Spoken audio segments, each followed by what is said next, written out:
दीपक कोटेकर। वसई विरार शहर महानगरपालिका निवडणुकीचं बिगुल वाजलेलं आहे।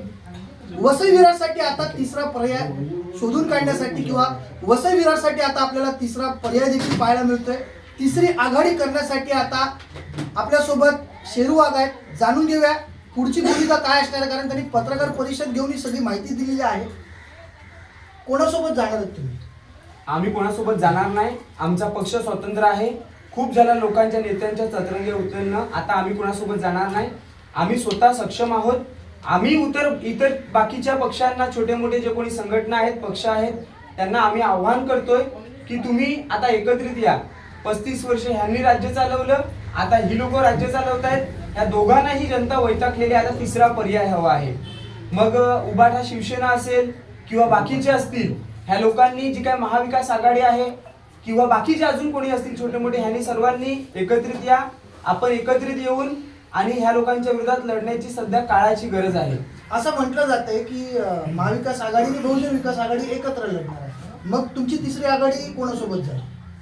मग आम्ही तिसरी आघाडी स्वतः तयार करू। आणि जरी बहुजन विकास आघाडी आणि उद्धव बाळासाहेब ठाकरेंची शिवसेना असेल, मनसे असेल किंवा इतर बाकीच्या संघटना पक्ष असतील, ह्या लोकांनी जरी तिसरी आघाडी तयार केली तर त्याच्यामध्ये जर आमच्यासारख्या लोकांना विश्वासात घेतलं आणि चांगल्या पद्धतीने जर त्या लोकांनी, म्हणजे आम्हाला भाजपला कुठल्याही परिस्थिती हरवण्यासाठी आम्ही हे सगळं करतोय। आणि भारतीय जनता पार्टी सध्या नको, कारण की आताच्या घडीला अशी परिस्थिती आहे की भीक नको पण कुत्रावर, आणि म्हणून आम्हाला तिसरी आघाडी मजबूतीने तयार करावी लागेल। आणि एवढी वर्ष बहुजन विकास आघाडीने सत्ता चालवली आहे बघा। आता तुम्ही सांगता की बहुजन विकास आघाडी आणि उद्धव बाळासाहेब ठाकरेंची शिवसेना किंवा मनसे जर एकत्रित आली तर बहुजन विकास आघाडीच्या विरोधात जी काय आम्ही एवढी वर्ष लढलो किंवा उभाटाचे बाकीचे जी लोक असतील ह्यांनी एवढी वर्ष त्यांच्या विरोधात लढलेत, तर ते आज कसं काय सांगणार की हमारा नेता कैसा हो, हितेंद्र ठाकूर जैसा हो, असं आम्ही नाही सांगू शकत। एवढी वर्ष आम्ही त्यांच्यासोबत लढलोय, त्यांच्या विरोधात लढलोय। 35 वर्ष त्यांनीच राज्य चालवलं ना। मग आता 35 वर्ष त्यांच्या विरोधात आम्ही लढलो, आता ह्यांच्या विरोधात लढायचं आणि परत त्यांनाच आणायचं, हे काय? मग आम्ही काय फक्त लढतच बसायचं?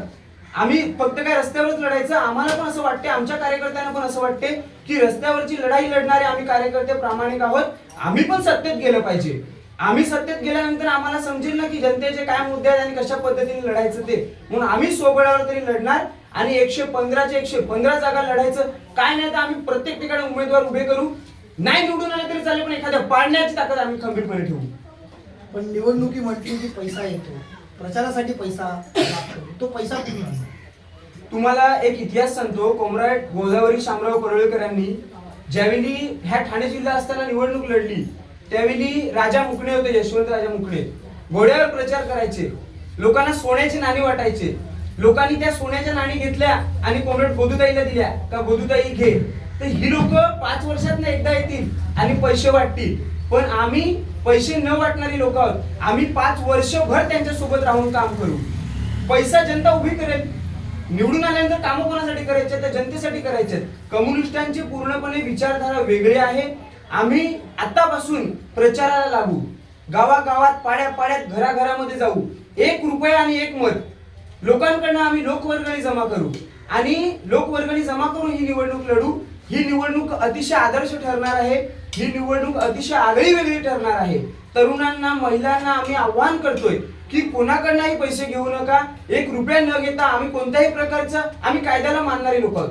आम्ही आचारसंहिता कुठेच भंग करणार नाहीत। ही लोक आचारसंहिता भंग करण्याचं काम करतायत आणि ही लोक निवडून आल्यानंतर लोकांचा भ्रष्टाचार करण्याचा, आता अनिल कुमार पवार असतील, प्रशासकाच्या काळामध्ये बहुजन विकास आघाडी जेव्हा उतरली सत्तेवरून, तेव्हा भारतीय जनता पक्षाची सत्ता असताना कळता न कळता त्यांची सत्ता, कारण की केंद्रात आणि राज्यात त्यांची सत्ता, एवढा मोठा भ्रष्टाचार झाला।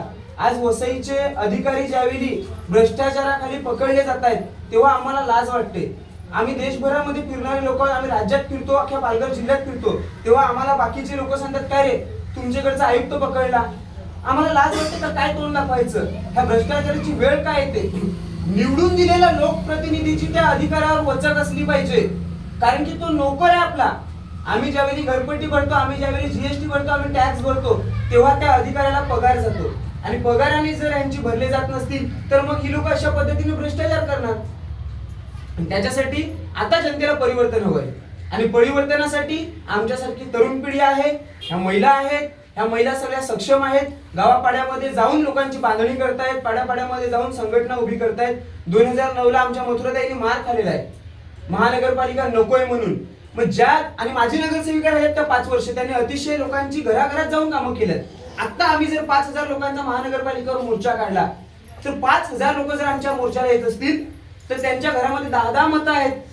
मोठ्या प्रमाणात आम्हाला मानणारा वर्ग आहे आणि ह्या लोकांनी कितीही पैशाचा पाऊस पडू दे, पण आम्हाला खात्री आहे की आम्ही आमच्या निष्ठेवर राहू, आम्ही आमच्या प्रामाणिकतेवर राहू. आम्ही लोकांना आव्हान करू की 1 रुपयाही न देताना मतदान झालं पाहिजे. आपण जर पाहिलं तर आता वसई विरार शहरामध्ये वसई विरार शहर महानगरपालिका निवडणुकीमध्ये तिसरी आघाडी हा लोकांसाठी पर्याय असू शकते. येणाऱ्या काळामध्ये वसई विरार शहर महानगरपालिकेची निवडणूक आहे. आचारसंहिता सुरू झालेली आहे. 23 तारखेपासून उमेदवारी अर्ज भरायला सुरुवात होणार. असं असताना आता लाल बावटन नक्की कोणाचं गणित बिघडणार हे पाहण्यासारखं ठरेल. आपल्या सर्वांना याविषयी काय वाटतं कमेंटच्या माध्यमातून आपली प्रतिक्रिया आम्हाला जरूर करा. Top 10 Maharashtra news Vasai Virar.